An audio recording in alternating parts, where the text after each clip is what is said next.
विज्ञान से जुड़ी नवीनतम वीडियो को देखने के लिए चैनल की सदस्यता लेना ना भूलें और विज्ञान से संबंधित सभी वीडियो पर जानकारी लेने के लिए बेल आइकन जरूर दबाएं।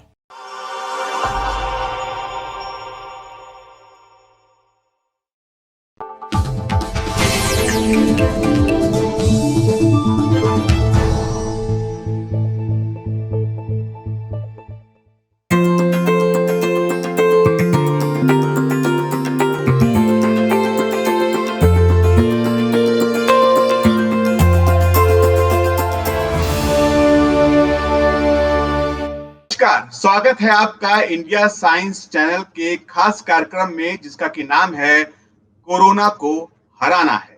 हमारा ये कार्यक्रम न केवल आपको कोरोना से लड़ने की हिम्मत देता है बल्कि वो विश्वसनीय जानकारियां भी उपलब्ध करवाता है जिनकी मदद से आप न केवल डटकर कोरोना का मुकाबला कर सकते हैं बल्कि उसे हरा भी सकते हैं। आज हमारे कार्यक्रम में हमारे साथ मौजूद हैं सचिव आयुष मंत्रालय भारत सरकार वैद्य राजेश कोटेचा जी। राजेश जी, बहुत बहुत स्वागत है आपका हमारे इस कार्यक्रम में। नमस्कार, धन्यवाद जी। जी राजेश जी, कोरोना की वजह से आज जो अफरा तफरी का माहौल है, लोग दवाओं के लिए परेशान हैं, इंजेक्शन के लिए परेशान हैं, ऐसे में हमारी जो भारतीय चिकित्सा पद्धतियां हैं या आयुष है, वो किस तरह से हमारी मदद कर सकते हैं? देखिए, पहली बात तो मैं आपको बधाई देना चाहता हूँ कि आपने इसकी टैगलाइन रखी है, कोरोना को हराना है। ये एक हकारात्मक संदेश है कि कोरोना से डरना नहीं है और अपने को उसको हराना है। ऐसी कैसी भी विपत्ति अपने देश पर भाई कई बार आई है, लेकिन हमने हर बार उसमें से बाहर आए हैं। इसमें से भी आ जाएंगे और इस आ जाएंगे इसके प्रमाण भी मिलने लगे हैं। जैसे आज के आप डाटा देखेंगे तो जितने नए पेशेंट है उससे 1.5 लाख ज्यादा लोग रिकवर हुए हैं। इसका मतलब हम तेजी से इस पर विजय पाते जा रहे हैं और आगे भी जिस तरीके के नए नए उपाय आए हैं उससे विजय मिल जाएगा, इसमें कोई संशय नहीं है। आपने आयुष के बारे में पूछा, मैं इसको एक कुछ वैज्ञानिक आधार पर जवाब देना चाहूंगा कि हमारे पास अपने सबके पास होस्ट डिफेंस मैकेनिज्म होती है। होस्ट डिफेंस मैकेनिज्म अर्थ क्या है कि शरीर में बहुत सारे ऐसे जो बाह्य कारणों से बीमारियां करने वाले कारक हमारे शरीर में होते हैं, तो शरीर खुद को बचाने की कोशिश करता है। कोई बैक्टीरिया, वायरस या पोल्यूशन या इस तरीके की जो चीजें हैं, तो शरीर के पास उसको उससे बचने की एक डायनेमिक मैकेनिज्म होती है जिसको होस्ट डिफेंस मैकेनिज्म बोलते हैं। इसको हम सरल भाषा में इम्यूनिटी बोलते हैं कि हमारी इम्यूनिटी अच्छी है तो हमें बीमारी नहीं होगी और हमें इम्यूनिटी ठीक रखना चाहिए, ऐसी हम बात करते हैं। और अभी पिछले कोविड क्राइसिस के बाद माननीय प्रधानमंत्री जी ने भी कई मौकों पर कहा कि आयुष की विधाओं का प्रयोग करिए, अपनी इम्यूनिटी को बढ़ाइए। तो इसका मतलब क्या है? To maintain host defence mechanism. तो आयुष मंत्रालय ये 2-3 क्षेत्र में बहुत अच्छा काम कर रहा है, जिसमें हमने बहुत सारा साइंस किया है, उसमें बहुत सारे एविडेंसेस जनरेट किए पिछले 1 वर्ष में, 1 वर्ष से ज्यादा समय में। एक तो होस्ट डिफेंस मैकेनिज्म पर हम क्या कर सकते हैं, तो हमने कई प्रकार की गाइडलाइंस जारी करी। पहले तो जो पिछले वर्ष गाइडलाइंस जारी करी, it was based on empirical evidences and experiential evidences, लेकिन बाद में उसी पर काम करके ना हमने पक्का उसका एविडेंसेस जनरेट किए हैं। तो सेल्फ केयर गाइडलाइन, अपने घर में रहो, घर में रह करके बिना एक पैसे का खर्च करके कैसे आप अपनी होस्ट डिफेंस मैकेनिज्म को, इम्यूनिटी को ठीक रख सकते हो, उस पर काफी काम हुआ। इसमें आगे भी चर्चा करूंगा। दूसरा, कुछ ऐसी औषधि आयुर्वेद के पास या आयुष की बाकी विधाओं के पास ऐसी बहुत सारी औषधि है जो प्रोफाइलेक्सिस के रूप में काम कर सकती है। ILI जो लंग डिसीज के जो सिम्टम्स हैं, जो फ्लू लाइक सिंड्रोम है, उस पर पहले से जो काम करने वाली औषधि है उसको हमने रिपर्पस करके कोविड पर काम कर सकती है। ऐसा जो हमारे पास हाइपोथेसिस था उस पर बहुत सारा काम हुआ और नेशनल क्लिनिकल मैनेजमेंट प्रोटोकॉल में भी आया। अभी हमारे पास बहुत सारे प्रमाण आए, जैसे पिछले दिनों आयुष 64 करके एक औषधि है जिसको हमने रिपर्पस किया और रिपर्पस करने के बाद भी फाउंड कि ये बहुत अच्छी औषधि है एसिम्प्टोमेटिक माइल्ड और मॉडरेट पेशेंट्स के लिए, और उसको रोग को आगे बढ़ने से रोकती है, मतलब आगे बढ़ने से बचाती है। दिस इज वेरी इंपॉर्टेंट कि यदि रोग आगे नहीं बढ़ेगा तो लोगों को हॉस्पिटल की सहायता नहीं चाहिए होगी, क्रिटिकल केयर में जाने की आवश्यकता कम पड़ेगी। उनको क्रिटिकल केयर की आवश्यकता कम पड़ेगी तो हॉस्पिटल के ऊपर जो हॉस्पिटल सिस्टम के ऊपर जो बर्डन है, इतना सारा भार है, हेल्थ इंफ्रास्ट्रक्चर पर इतना सारा एक्सपेक्टेशन है, उसमें थोड़ा कमी आ जाएगी। तो ये लेटेस्ट है, हमने इसको CSIR के साथ मिलकर के इसके ऊपर बहुत सारे अच्छे randomise clinical trial multi centre किए। उसके प्री क्लिनिकल ट्रायल्स भी किए। प्री क्लिनिकल आप जानते हैं कि लैब बेस्ड स्टडीज जो है, मैकेनिक्स स्टडीज है, उसके इम्यूनो मॉड्यूलेटरी इफेक्ट, उसके एंटीपायरेटिक इफेक्ट, उसके एंटी वायरल इफेक्ट कोविड पर, उसको देखा। उसकी डॉकिंग स्टडीज करी। डॉकिंग स्टडीज आजकल हाई एंड कंप्यूटिंग से होती है, तो हमारे पास उसमें 36 में से उसके 32 कंपाउंड जो है वो उसके कोविड के वायरस के जो प्रोटीन से उसके साथ उसके बाइंडिंग मिला।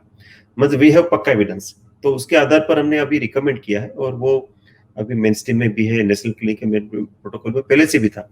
तो अभी आयुष 64 को देश भर में हम राज्य सरकार के माध्यम से, एनजीओ के माध्यम से, जैसे सेवा भारती वगैरह के सहयोग से, हमारे नेशनल इंस्टीट्यूट के सहयोग से देश भर में हम इसको एक प्रकार से लोगों को खास करके होम आइसोलेशन के पेशेंट को टारगेट किया है, क्योंकि हम जानते हैं 90% लोग होम आइसोलेशन में है। उनको हम इसको पहुंचाने की चेष्टा कर रहे हैं, और हम्बल हेतु ये है कि इससे वो बचे रहें, क्रिटिकल केयर में जाने की जरूरत न पड़े। मैं एक मुख्य बात बताना चाहता हूँ कि ये जो स्टडी है ये स्टैंडर्ड ऑफ केयर के साथ हुआ है। मतलब स्टैंडर्ड ऑफ केयर एलोपैथिक दवाई जो होम किट में जाती है, स्टेट गवर्नमेंट स्वास्थ्य विभाग भी देता है, उसके साथ इसका स्टडी हुआ है। इसका कोई इंटरेक्शन नहीं हुआ, सेफ है, सेफ्टी स्टडीज हुए। वो रोगियों को जिन पर स्टडी हुआ उनको हमने 12 सप्ताह तक फॉलो किया। मतलब जो वर्ल्ड क्लास स्टडी होती है उस तरीके का स्टडी हुआ है। तो उसको प्रमुख वैज्ञानिकों ने इसको एंडोर्स भी किया है। तो मेरा आपके माध्यम से मेरा निवेदन है कि इस पर जरूर ध्यान जाना चाहिए हम सबका। और आयुष 64 करके औषधि मार्केट में भी उपलब्ध है, राज्य सरकारों के चैनल पर भी उपलब्ध है, और ये जो गवर्नमेंट की तरफ से वो सब निःशुल्क है। और ये औषधि बहुत महंगी भी नहीं है। बाजार में भी वो 20 दिन का एक हम 3 सप्ताह के लिए रिकमेंड करते हैं, तो उसकी कॉस्ट कोई 250 रुपये आती है, 250 rupee. So it is not costly at all. मैं सबको निवेदन करूंगा कि यदि आपके घर में कोई पॉजिटिव पेशेंट है, यदि वो मॉडरेट तक है, एसिम्प्टोमेटिक, माइल्ड एंड मॉडरेट, तो उनको देना चाहिए। और देने से उनको क्रिटिकल में जाने की संभावना बहुत कम हो जाती है। इसके हमारे पास बहुत अच्छे प्रमाण है। राजेश जी, आजकल हर जगह इम्यूनिटी की बात हो रही है। आप कहीं पर भी सोशल मीडिया पे देख लो, व्हाट्सएप पे देख लो, तरह तरह के मैसेज आजकल चल रहे हैं कि ये खाएंगे तो इम्यूनिटी बढ़ जाएगी, ये खाएंगे तो कोरोना नहीं होगा। सही तरीका क्या है? अगर हमको घर पर रह करके अपनी इम्यूनिटी बढ़ानी है तो आयुष मंत्रालय क्या सलाह देता है, क्या करना चाहिए हम लोगों को, ताकि दवा ना खानी पड़े, घर पे जो चीजें हैं उपलब्ध उनसे ही फायदा हो जाए? बहुत अच्छा प्रश्न है। मैं इसको आपको अप्रिशिएट करता हूँ, क्योंकि इम्यूनिटी के बारे में बहुत कंफ्यूजन है। मैंने आपको अभी होस्ट डिफेंस मैकेनिज्म का बताया। तो होस्ट जी। डिफेंस मैकेनिज्म को स्ट्रॉन्ग करने के लिए बहुत छोटे छोटे उपाय हैं, और आयुर्वेद में इसको आहार, निद्रा, व्यायाम ऐसा कहा है कि यदि हम समय पर भोजन लें, अपने जठराग्नि को ठीक रखें, निद्रा पर्याप्त लें, व्यायाम करें, एक्सरसाइज करें, योग करें, तो साधारणतया हम बीमार नहीं पड़ते और हमारी इम्यूनिटी ठीक रहती है। तो और कुछ छोटे छोटे घरेलू इलाज है जो इम्यूनिटी को ठीक रखते हैं, जठराग्नि को ठीक रखते हैं। ऐसा हमने कोलेट करके जब प्रारंभ हुआ अप्रैल के महीने में, अप्रैल 2020 में, तो हमने देश के प्रमुख प्रैक्टिशनर्स एंड वैज्ञानिकों से सलाह करी, हमारे नेशनल इंस्टीट्यूट रिसर्च काउंसिल से सलाह करके हमने एक immunity promoter self care guideline जारी की। उसके बाद उस पर हमने काम चालू रखा, उसके एविडेंस जनरेट करने का। तो उसके बारे में बाद में बात करूंगा, लेकिन पहले तो ये क्या है, आपने पूछा कि ऐसी कौन सी चीज है जो घर में रह के कर सकते हैं।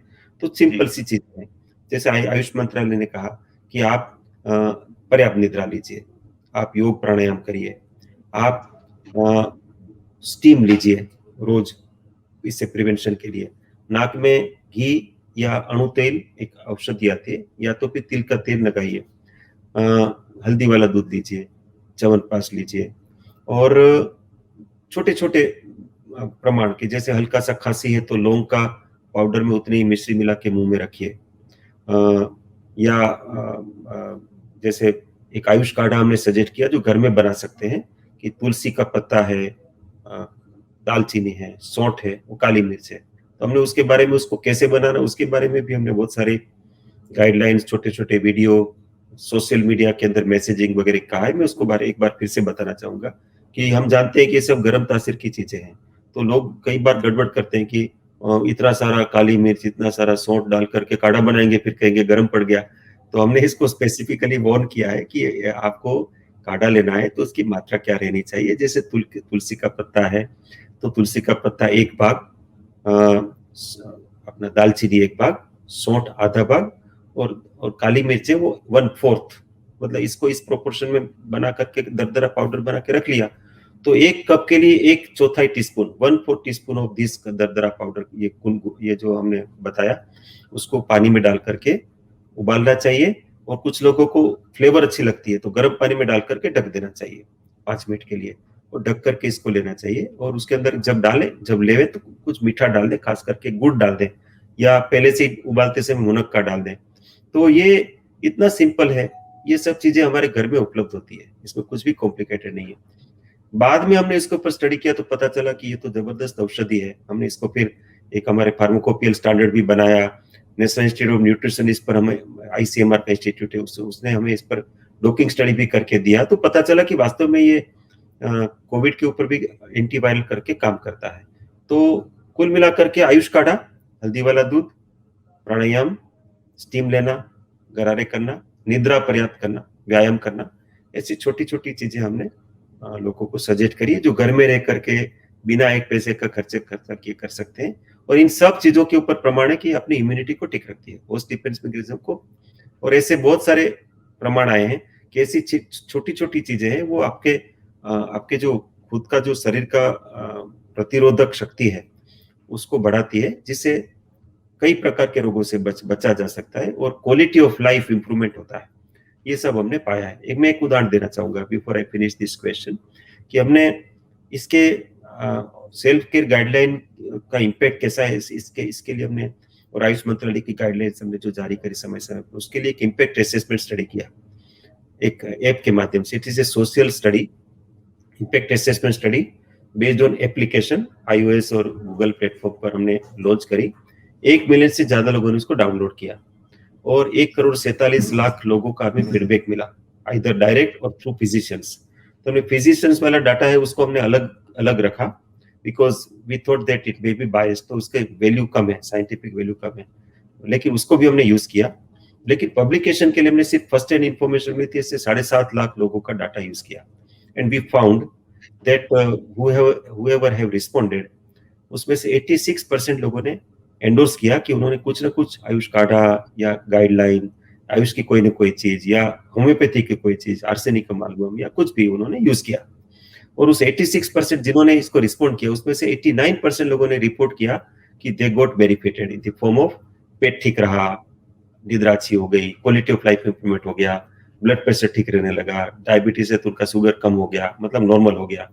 तो ऐसे छोटे छोटे ऑब्जर्वेशन है, but in all these are the markers की जो इनके इम्यूनिटी ठीक हुई है ऐसा प्रमाण देते हैं। और लोगों ने इसको कितना लार्ज स्केल एडॉप्ट किया उसका भी प्रमाण है। मैं इसका मतलब खास रूप से उल्लेख करना चाहूंगा कि माननीय प्रधानमंत्री जी ने कई प्लेटफॉर्म पर लोगों को मोटिवेट किया।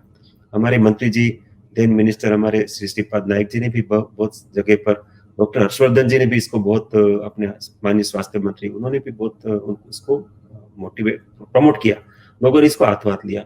प्रधानमंत्री जी ने 2 बार मन की बात में भी उसका उल्लेख किया। ऐसा होने से पूरे देश में एक जागरूकता आई और मुझे लग रहा है कि पहले वेव में हम जो सफलता से बाहर आए उसके पीछे ये large scale adoption of immunity self care guidelines का फॉलो करना भी एक सामने आया है और उसको हमने हमारे वैज्ञानिक प्रयोगों से हमने देखा भी है। राजेश जी, ये जो आपने इम्यूनिटी के लिए ये घर में जो घरेलू चीजें बताई हैं उन पर मैं एक एक करके आना चाहता हूं, क्योंकि ये बहुत ही इंपॉर्टेंट है और आजकल हर कोई अपने घर में ये चीजें कर रहा है। सबसे पहले हम स्टीम की बात कर लेते हैं। स्टीम को लेकर के बहुत सारी चीजें कही जा रही हैं कि कितनी बार करनी चाहिए, कैसे करनी चाहिए। हमें सर आप ये बताइए कि स्टीम अगर लेते हैं तो उससे कितना फायदा होता है और किस तरह से लेनी चाहिए, या सिर्फ पानी से स्टीम लेनी चाहिए या उसमें कुछ मिलाना चाहिए, सही तरीका क्या है स्टीम लेने का और उससे किस तरह का फायदा होगा? देखिए, स्टीम लेना चाहिए, बेसिक चीज है। क्या मिलाना चाहिए क्या नहीं मिलाना चाहिए, इट इज डायनेमिक थिंग, क्योंकि हमारे रीजन वाइज भी अलग अलग प्रैक्टिसेस है। हमारा देश बहुत बड़ा है, एक कॉन्टिनेंट की तरह बड़ा है, तो इसके लिए कोई फिक्स सॉल्यूशन डेमोक्रेटिक नहीं है। तो अलग अलग जैसे ठंडे प्रदेशों में जहाँ कोल्ड ज्यादा है, ऊपर की तरफ नॉर्थ में, वहां राई भी डाल सकते हैं, अदरवाइज अजवाइन डाल सकते हैं। अजवाइन थोड़ी सी चुटकी भर डालना, ये सबसे सिंपल चीज है स्टीम में डालने के लिए। स्टीम से क्या होता है ये मैं बताना चाहूंगा और स्टीम कितना लेना चाहिए बताना चाहूंगा। पहले तो स्टीम का अतिरेक नहीं करना चाहिए। स्टीम लोग बहुत ज्यादा 3-3, 4-4, 5-5 बार लेते हैं, वो ज्यादा है, ऐसा नहीं होना चाहिए। दिन में प्रोफाइलेक्सिस के रूप में तो दिन में 1 या 2 बार लेने से पर्याप्त है। जब आप घर से बाहर जाओ या घर से कहीं बाहर से वापस आओ तब आप इसको ले लें स्टीम को। तो क्या होता है कि एंट्री पॉइंट्स पर जैसे अपने नेजल रूट्स है या अपने ओरल रूट्स है, उसके माध्यम से जो एंट्री पॉइंट्स पर जो एंट्री होती है वायरस की, वो पहले तो वहां अपना कब्जा करते हैं, जमाते हैं, उसके बाद नीचे की तरफ जाते हैं, लंग्स की तरफ जाते हैं। तो एंट्री पॉइंट पर वायरल की ये दे रिप्लिकेट, मतलब वहां वो अपनी कॉलोनी बढ़ाते हैं। रिप्लिकेट करने के बाद वो शरीर को नुकसान पहुंचाने की स्थिति में आते हैं, तब जाकर के रोग होता है। तो ये अभी एंट्री पॉइंट पर ही स्टीम लेने से वो 60 डिग्री से ऊपर का स्टीम का एक्सपोजर होता है एंट्री पॉइंट्स पर, तो they can not survive. 60 degree के बाद वो सर्वाइव नहीं कर पाते। It is so simple and there are lot of evidences about that. इसलिए स्टीम को लेने से यदि आप बाहर जाते हैं और आप थोड़ा सा इन्फेक्ट भी होते हैं, लेकिन अभी वायरल लोड उतना नहीं कि आपको रोग कर सके, तो वहां पर आप स्टीम लेने से उसको बचे रह सकते हैं। और राजेश जी, स्टीम लेने की ड्यूरेशन क्या होनी चाहिए? कितनी देर तक, अगर एक बार ले रहे हैं, कितनी देर तक लेना चाहिए? स्टीम का एक सिंपल सा रूल है कि जब आप स्टीम लें तो एक भगोने में स्टीम गर्म पानी बॉइलिंग वाटर लेकर के अंदर छोटा सा चुटकी भर अजवाइन डाल करके क्रश करके फिर ऊपर तौलिया डाल करके आप उसको स्टीम लीजिए। और इसका सबसे सिंपल आंसर क्या है कि हम अलग अलग प्रकृति के लोग हैं, इसलिए अलग अलग प्रकृति के अलग अलग समय होता है। बट स्टैंडर्ड पैरामीटर इसके, जब आपके माथे पर यहाँ से पसीना थोड़ा सा टपकने लगे तब इसको बंद कर देना चाहिए। इससे ज्यादा होगा तो वो ज्यादा हो जाएगा। इसलिए usually 3 to 5 minutes is maximum. 5 minute से ज्यादा में नहीं, जरूरत नहीं है। 5 मिनट लेने से भी, मतलब 3 से 5 मिनट से ज्यादा नहीं लेना चाहिए। और माथे पर पसीना यहाँ पर आ जाए, अपने फोरहेड पर वो टपकने लगे, it is the time to stop this steam. ये इसका मार्कर है। जी, मुझे लगता है कि ये बहुत अच्छी जानकारी आपने बताई और बहुत कम लोगों को शायद ये सही तरीका पता होगा। एक और चीज राजेश जी, मैं आपसे पूछना चाहता हूँ कि हल्दी को लेकर के आजकल बहुत ज्यादा लोग क्रेजी हैं। हल्दी को लेकर के, हल्दी का पानी, दूध में, हर जगह से हल्दी लोग पी रहे हैं। हल्दी हम लोग जानते हैं कि औषधीय गुण होते हैं, लेकिन आज के वक्त में क्या हल्दी का सेवन करने से फायदा होगा, और करना भी है तो किस तरह से करना चाहिए और कितनी मात्रा में करना चाहिए? बहुत अच्छा प्रश्न है भाई साहब, आपको मैं इसके लिए धन्यवाद देना चाहूंगा। हल्दी के बारे में बहुत कंफ्यूजन है। पहली बात तो है कि हल्दी निश्चित रूप से हेल्प करती है, लेकिन हल्दी की तासीर भी गर्म है, तो हल्दी का अतिरेक नहीं होना चाहिए।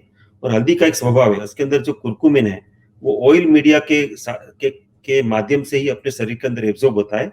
यदि ऑयल मीडिया नहीं है तो नहीं होता। इसलिए हम जो बताते हैं वो दूध के साथ लेने के लिए बताते हैं कि दूध के अंदर हल्का सा फैट होता है, मिनिमल होता है, but it is sufficient to get absorption of medicinal property of haldi into our body. और दूध के हम आयुर्वेद की दृष्टि से हम देखें तो वो उसकी उष्ण तासीर को, रुक्ष तासीर को कम करता है। हल्दी उष्ण है, रुक्ष है, मतलब ड्राई है एंड हॉट है इन द प्रॉपर्टी। तो दूध के साथ लेने से उसकी वो जो उष्णता और रुक्षता कम हो जाती है और हल्दी का शरीर को औषधीय प्रभाव ज्यादा मिलता है। इसलिए कोई हल्दी वाला पानी ले लिया, हल्दी फक ली, वो सब नहीं करना चाहिए। हल्दी लेना हो तो श्रेष्ठ तरीका है 1 कप हल्दी, एक कप दूध में, गुनगुना या गर्म दूध में 1/4 या आधा teaspoon, not more than that, हल्दी का पाउडर डालकर के, इसको गोल्डन मिल्क भी बोलते हैं, गोल्डन मिल्क। तो गोल्डन मिल्क बना करके, मतलब कलर गोल्ड कलर हो जाता है, उसको लेना चाहिए। उससे ज्यादा, दिन में 2 बार से ज्यादा ऐसा गोल्डन मिल्क नहीं लेना चाहिए, खास करके इस सीजन में जब हम उष्ण ऋतु में हैं, हम समर्स में हैं, तो वो गर्म पड़ता है, इसलिए 2 बार से ज्यादा नहीं लेना चाहिए। ये प्रोफाइलेक्सिस के लिए, प्रिवेंशन के लिए। अच्छा। तो ये सबको करना चाहिए। तो इससे फायदा क्या होगा राजेश जी? ये हल्दी का एक प्रभाव है। हल्दी जो है ये अपर रेस्पिरेटरी ट्रैक्ट के सभी प्रकार के रोगों में लाभकारी, एंटी इन्फ्लेमेटरी है, वो भी किसी प्रकार के इन्फ्लेमेशन को कम करती है, इम्यूनोमोडुलेटर है, मतलब वो अपनी इम्यूनिटी को ठीक रखती है। और उसके ऊपर हल्दी का कोविड के ऊपर बहुत, मतलब प्रूफ ऑफ कॉन्सेप्ट तो है, लेकिन बड़े बड़े स्टडीज नहीं हुए, इसलिए आई शुड नॉट से कि वो एंटीवायरल है या कोविड-19 पर एंटीवायरल के रूप में काम करती है। लेकिन हल्दी हम सब जानते हैं कि वो एंटीवायरल है, बाकी वायरस पर, कोविड पर इसका काम चल रहा है, अभी उसके परिणाम सामने नहीं आए, बट इट वर्क्स। सिम्टोमेटोलॉजी को, सिम्टोमेटिकली गले में कफ भरा है या गले में सूजन है या किसी प्रकार का कोई ऐसा कोई रेस्पिरेटरी ट्रैक्ट से संबंधित है, कफ है, खास करके खांसी है, तो काम करती है। हमारे परंपरा में हम लोग लेते रहते हैं। इसमें भी हल्दी आपको इम्यूनिटी बढ़ाने के लिए प्रिवेंशन के लिए एज ए प्रिवेंशन हमने इम्यूनिटी बढ़ाने की गाइडलाइन में इसको सजेस्ट किया है, बिल्कुल ले सकते हैं। It helps protect our respiratory system. जी राजेश जी, एक जो कर्पूर होती है उसको लेकर के भी काफी ज्यादा वायरल मैसेजेस इसमें चल रहे हैं। लोग ये कह रहे हैं कपूर को अपने पास रखिए, या कपूर को सूंघिए, या कपूर या लौंग की पुड़िया बना करके अपने पास रखिए। इससे क्या कुछ राजेश जी फायदा हो सकता है? अगर ऐसा करना भी चाहिए तो क्या कोई सही तरीका है इसका? देखिए, वैज्ञानिक स्टडीज जो होते हैं ना, उसके दो तरीके के लेवल के एविडेंसेस होते हैं, हम जानते हैं। एक तो है प्रूफ ऑफ कॉन्सेप्ट, मतलब आप कोई छोटा स्टडी कर लो या कोई छोटा एनिमल एक्सपेरिमेंट कर लो और आपको ध्यान में आया कि yes it can work, but large studies are required. तो ये जो सुगंधित द्रव्य है उस पर उस लेवल के स्टडीज बहुत अवेलेबल है कि जो कपूर है या एरोमेटिक ऑयल्स है या लौंग है, ये इस पर इसके स्टडीज है कि वो उसको सूंघने से अपने ये इस प्रकार के रोग नहीं होते, इन्फ्लेमेशन वगैरह नहीं होते। इन्फ्लेमेशन होते तभी वो एंट्री कर पाते हैं अंदर foreign body, like viruses and bacterias, तो उससे बचे रहते हैं। तो करने में हर्ज नहीं है क्योंकि नुकसान नहीं करता। अतिरेक नहीं करना चाहिए क्योंकि हम इसको ओरली लेने के लिए तो है नहीं। And these are safe remedies, हम लोग हमारी परंपरा में है। लोग क्या करते हैं, प्रॉब्लम क्या है, अतिरेक करते हैं, उसको दिन भर सूंघते रहते हैं, तो फिर वो इन्फ्लेमेशन से बचाने की जगह इन्फ्लेमेशन हो जाता है, उल्टा हो जाता है। इसलिए जी, उसको नहीं करना चाहिए, लेकिन करने में हर्ज नहीं है। जी, करने में लेकिन हाँ, उसको ठीक है। दावा नहीं एक करना चाहिए कि जी, उसको, हाँ, दावा नहीं ठीक करना चाहिए कि उससे कोविड ठीक हो जाता है, ऐसा नहीं होगा। करना चाहिए। ठीक है, ठीक है। राजेश जी, एक गिलोय के बारे में आपने जिक्र अभी किया ही है। गिलोय का एक काढ़ा भी बताते हैं कि फायदा करता है। इसके अलावा गिलोय के रस भी आता है। कौन सा तरीका सबसे ज्यादा प्रभावी है, और गिलोय अगर हम लोग लेते हैं तो उससे कितना फायदा मिलेगा? देखो, गिलोय के प्रोफाइलेक्सिस में या प्रिवेंटिव एस्पेक्ट में कोई संशय नहीं है। अभी IUCSR स्टडी का एक कैंडिडेट गिलोय भी है, और कुछ हमने गिलोय पर स्टडीज की है कोविड के पेशेंट पर भी, तो हमने ये पाया कि इट वर्क्स। अभी हम इसका दावा नहीं कर रहे क्योंकि हम इसको अभी लार्ज स्केल डॉक्यूमेंटेशन का जो हम फाइनल स्टेज में है, तो एक बार मुझे लग रहा है 2-3 सप्ताह में it will come out as an another candidate like IU64। लेकिन गिलोय जो है वो अपने आप में श्रेष्ठ औषधि है, इम्यूनोमोड्यूलेटर है। उसके बहुत सारे अपने पास प्रमाण उपलब्ध है। गिलोय की स्टेम आती है, मतलब उसके जो क्लाइंबर है, बेल है, उसके छोटे छोटे स्टेम के टुकड़े लोग इसको लेकर के कुचल करके काढ़ा बना सकते हैं, काढ़े के रूप में ले सकते हैं। गिलोय रस भी अच्छी औषधि है, उसको ले सकते हैं, जो अलग अलग बहुत सारी फार्मेसी बनाती है। गिलोय की एक टेबलेट आती है, इसको संशमनी वटी बोलते हैं, तो उसके अंदर पिपली भी होती है, अकेली गिलोय नहीं होती, उसके अंदर अतिविषा करके एक दूसरी जड़ी बूटी भी होती है। तो Sanshamani is also one of the good option, और गिलोय की टेबलेट। तो ये लेने से हम रिकमेंड करते हैं, हमारे प्रोफाइलेक्सिस गाइडलाइन में भी है, चिकित्सकों की गाइडलाइन में भी, और नेशनल क्लिनिकल मैनेजमेंट प्रोटोकॉल में भी गिलोय की टेबलेट है। तो गिलोय हम इसलिए रिकमेंड करते हैं because it is wonderful medicine. इसका संस्कृत में अमृता नाम का है। Amrita is like a nectar, है ना। और वो उसके इतने सारे अलग अलग प्रकार के एंटी इंफ्लेमेटरी से लेकर के इम्यूनोमोड्यूलेटर से लेकर के एंटीवायरल से लेकर के बहुत सारे स्टडीज अवेलेबल है, and it is one of the safest medicine. और जो प्रमाण आए, हमने लार्ज स्केल प्रोफाइलेक्सिस स्टडी किए बहुत बड़े बड़े सैंपल साइज पर, मतलब 50,000 1 लाख ऐसे लोगों पर। तो हमने पाया कि जिन लोगों ने जैसे कंटेनमेंट जोन में है या रेड जोन में है, गिलोय लिया, तो उनको बाकी जिन्होंने नहीं लिया कंट्रोल ग्रुप में, उनकी कंपैरिजन में 6 गुना कम संभावना हुई, 7 गुना कम संभावना हुई कोरोना होने की। It means that it works, it is effective. तो लेना चाहिए। देखिए, गिलोय का भी अतिरेक से बचना चाहिए। जैसे यदि आप टेबलेट लेते हैं एज ए प्रोफाइलेक्सिस, तो 2 गली सुबह 2 गली शाम से ज्यादा लेने की जरूरत नहीं है। ज्यादा लेने से नुकसान भी नहीं करती, लेकिन जरूरत नहीं है। ऐसे गिलोय का काढ़ा लेते हैं तो इतना एक स्टेम जो है, एक स्टेम एक आदमी के लिए पर्याप्त है कुचल करके, और वो दिन में 2 बार ले सकते हैं। यदि गिलोय रस लेते हैं तो 20 मिलीलीटर दिन में 2 बार ले सकते हैं, उससे ज्यादा आवश्यकता नहीं। बोलो, हमारी प्रॉब्लम क्या है कि मिस इन्फॉर्मेशन या सोशल मीडिया पर लोग बहुत बड़े बड़े दावे करते हैं, उससे लोग भी भ्रमित हो जाते हैं। इनके पास इतना सारा इन्फॉर्मेशन आता है कि उनको ये नहीं पता होता कि करें क्या। इसलिए ये अच्छा है कि आज मुझे ये मौका मिला आपके माध्यम जी से ये बताने का। जी, बिल्कुल, हम लोग भी यही चाह रहे हैं कि लोगों तक सही जानकारी पहुँचे। एक और जो परेशानी लोगों के साथ आती है राजेश जी, वो ये है कि हमारे देश में बड़ी संख्या में डायबिटीज़ यानी मधुमेह के रोगी हैं और उनके लिए खतरा भी ज़्यादा है कोरोना को लेकर के, और कोरोना होने के बाद भी उनके लिए ज़्यादा खतरा है। क्या आयुष में या फिर हमारी जो भारतीय पद्धतियाँ हैं, उनमें ऐसा कुछ तरीका है जो खासकर डायबिटीज़ के लोगों के लिए हो, ताकि वो अपनी इम्यूनिटी मजबूत कर सकें, और अगर उनको किसी तरह का संक्रमण होता है तो ऐसे में उनको ज्यादा नुकसान ना हो, ऐसा कुछ खासकर डायबिटीज वालों के लिए है क्या? ऐसा है, देखो, यदि किसी को कोई रोग है तो दे नीड फिजिशियंस अटेंशन। हम ऐसी कोई जनरल गाइडलाइन कि डायबिटीज की है या हाइपरटेंशन की ऐसा कर नहीं सकते, क्योंकि हम्म। वो इथिकली राइट नहीं है। तो हमने क्या किया है कि हमने हमने चिकित्सकों के लिए गाइडलाइन जारी करी है। जैसे आयुष के आयुर्वेद के चिकित्सक है, होम्योपैथी के चिकित्सक है, सिद्धा के, होम्योपैथी के, अपने नेचुरोपैथी के चिकित्सक है, हमने सबके लिए गाइडलाइन जारी करी है कि आपके पास यदि कोविड के पेशेंट आते हैं या प्रोफाइलेक्सिस के कोई आते हैं, यदि उनको डायबिटीज है, कोमोर्बिडिटी, तो क्या करना चाहिए।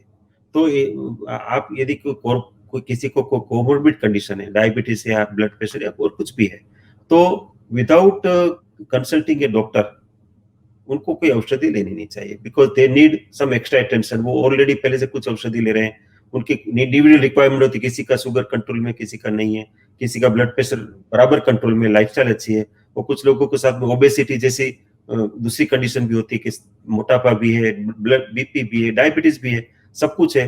तो सबके लिए कस्टमाइज सॉल्यूशन हो सकता है, जनरलाइज सॉल्यूशन नहीं हो सकता।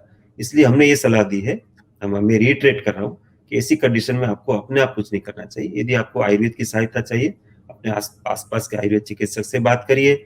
हमारी एक टेली कंसल्टेशन सहायता भी उपलब्ध है, हमने 2 दिन पहले लॉन्च किया है। और ये 2 दिन पहले लॉन्च किया है, इसको मैं अच्छा हुआ कि आपसे बातचीत करते हुए मुझे ध्यान में आ गया। हमने स्टेप 1 करके एक प्लेटफॉर्म है, स्टार्टअप प्लेटफॉर्म के साथ हमने अनुबंध किया है। प्रो बोनो उन्होंने हमें अपना प्लेटफॉर्म दिया है, and this platform is wonderful कि आप हमारी वेबसाइट पर उसकी जानकारी है कि आप हमें डायल करो तो एक चिकित्सक, वॉलंटियर चिकित्सक आपसे कनेक्ट हो जाता है। उसमें आपको ऑप्शन दिया जाता है कि आप किसकी सलाह लेना चाहते हो, आयुर्वेद के चिकित्सक की या सिद्धा की या यूनानी होम्योपैथी, किसकी। तो आप आपके ऑप्शन के अनुसार एक एक्सपर्ट चिकित्सक के साथ साथ 24/7 आपको कनेक्ट किया जाता है। और ऐसी स्थिति में जो जिनको कोमोर्बिड कंडीशन है, वो उसके बारे में ये हमारी जो हेल्पलाइन उस पर सहायता ले सकते हैं। राजेश जी, बल्कि आयुष मंत्रालय की तरफ से समय समय पर जो गाइडलाइंस या जो सलाह होती है वो लगातार जारी की जाती है। अभी कुछ समय पहले भी आप लोगों ने ऐसे वक्त में क्या खाएं ये सलाह दी थी। इस पर मैं आपसे एक सवाल जानना चाह रहा हूँ कि ऐसे टाइम पे हमारा खान पान क्या होना चाहिए, क्या चीजें हम लोग को रूटीन में खाने पीने में लेनी चाहिए, और क्या एक्स्ट्रा चीजें ऐसे टाइम पे लेनी चाहिए जो कि हमारे लिए फायदा करें। ऐसा है, देखिए, कि पहली बात है कि हम लोग अधिकतर लोग अभी घर में बैठे हैं। ये समस्या भी है, क्योंकि हम लोग काम करने वाले लोग होते हैं, घर से बाहर जाते हैं, अपने बच्चे भी स्कूल नहीं जा पा रहे हैं। तो ये ऐसी ऐसी स्थिति है कि जिसमें घर में बैठे ने क्या करेंगे, तो खाते रहेंगे, है ना। तो उसमें से बचना चाहिए। मेरा सबसे सुझाव है इस माध्यम से कि यदि हम घर में हैं तो नए नए प्रयोग, अभी ये बना लेते हैं, वो बना लेते हैं, ऐसा न करके अपने टाइम को दूसरे क्रिएटिव कामों में इन्वेस्ट करिए। लेकिन अपना जो परंपरागत खाना है, अलग अलग प्रदेशों में अलग अलग खाना होता है, परंपरागत खाना। जैसे आप मध्य भारत में या पश्चिम भारत में जाएंगे तो वहाँ रोटी दाल सब्जी सब्जी और चावल, चारों चीजें खाते हैं। जब आप दक्षिण में जाते हैं तो चावल ज्यादा लेते हैं, चावल के साथ सब्जियां या रसम वगैरह या सांबार वगैरह लेते हैं, ज्यादा लेते हैं। आप उत्तर भारत में जाते हैं तो राजस्थान में जाते हैं तो वहाँ रोटी सब्जी, रोटी दाल ज्यादा लेते हैं, चावल कम लेते हैं। तो सब प्रदेश की अपनी अपनी परंपरा है और इसके पीछे विज्ञान है। ये अपनी परंपरागत जो भोजन है, जो हम घर में पहले से बनाते आ रहे हैं, उसको लेना चाहिए। ये एक पहला टिप है। मैदा, deep fried food, things with preservatives, package food, उससे बचना चाहिए, क्योंकि उसमें बहुत सारी ऐसी चीजें होती है जो हमारी इम्यूनिटी को कम करती है। उसके बहुत सारे प्रमाण है। इसलिए घर में बना हुआ ताजा भोजन, परंपरागत जो हम घर में बनाते आ रहे हैं, उसकी, ये पहली बात। दूसरी बात, हमारे हमारे पॉपुलेशन में लार्जली बहुत सारे लोग वेजिटेरियन है, comparatively as compare to the other nations. हमारे पास भी ऐसे लोग हैं जो दोनों खाते हैं। लेकिन यदि आप नॉन वेज है तो भी हम लोग रोज नॉन वेज नहीं खाते, हफ्ते में एक आध बार खाते हैं। बाकी largely we are vegetarians. This is my statement and it's authentic statement. तो वेजिटेरियन लोगों को अपने प्रोटीन इंटेक का ध्यान रखना चाहिए। प्रोटीन यदि कम होता है तो शरीर की इम्यूनिटी कम होती है, हम सब जानते हैं।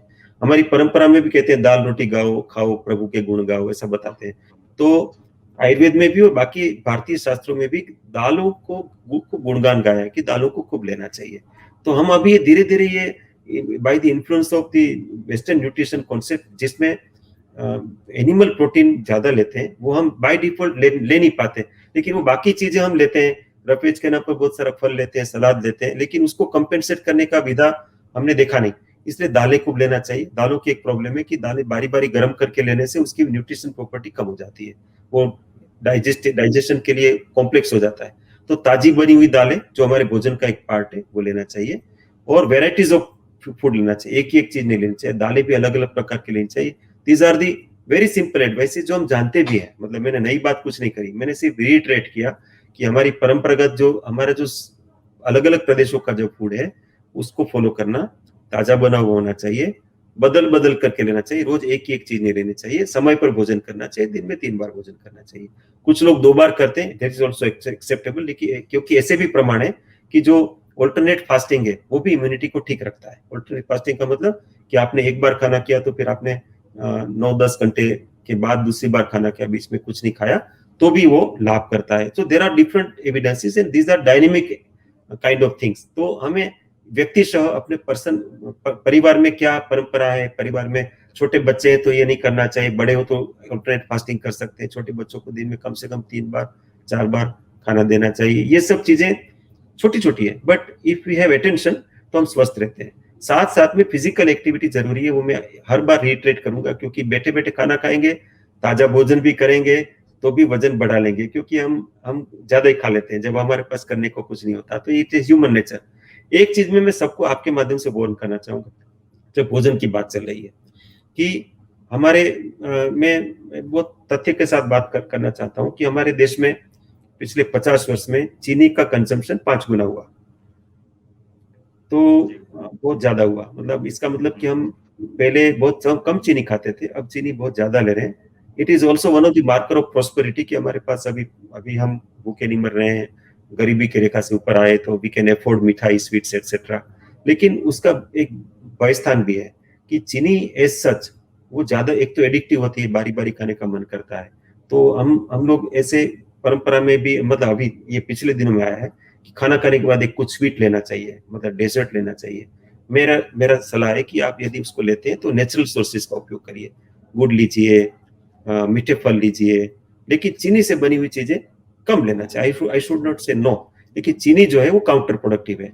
चीनी ज्यादा लेने से वो डायरेक्टली ग्लूकोज के रूप में शरीर के अंदर एब्जॉर्ब हो जाती है, और वो कार्बोहाइड्रेट का अतिरेक है, उसके साथ कंपेंसेशन नहीं होता, वो उसको शरीर के अंदर लेने के लिए अपने शरीर को मेहनत करनी पड़ती है, and then it creates lot of problem.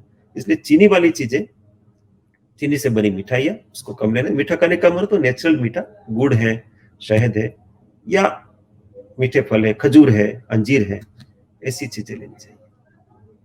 जी राजेश जी, बहुत अच्छी बातें आज आपने बताई, और मेरे ख्याल से जो बातें आपने बताई हैं ये आज हर कोई जानना चाह रहा है, और हर कोई ये चाहता है कि सही जानकारी, विश्वसनीय जानकारी हमको मिले, जो आपने आज हमें उपलब्ध कराई है। बहुत बहुत धन्यवाद आपका हमारे साथ जुड़ने के लिए। और इंडिया साइंस के इस कार्यक्रम में फिलहाल इतना ही, लेकिन इसी तरह की भरोसेमंद विश्वसनीय जानकारियां लेकर के हम आपके सामने लगातार हाजिर होते रहेंगे। बहुत बहुत धन्यवाद। नमस्कार।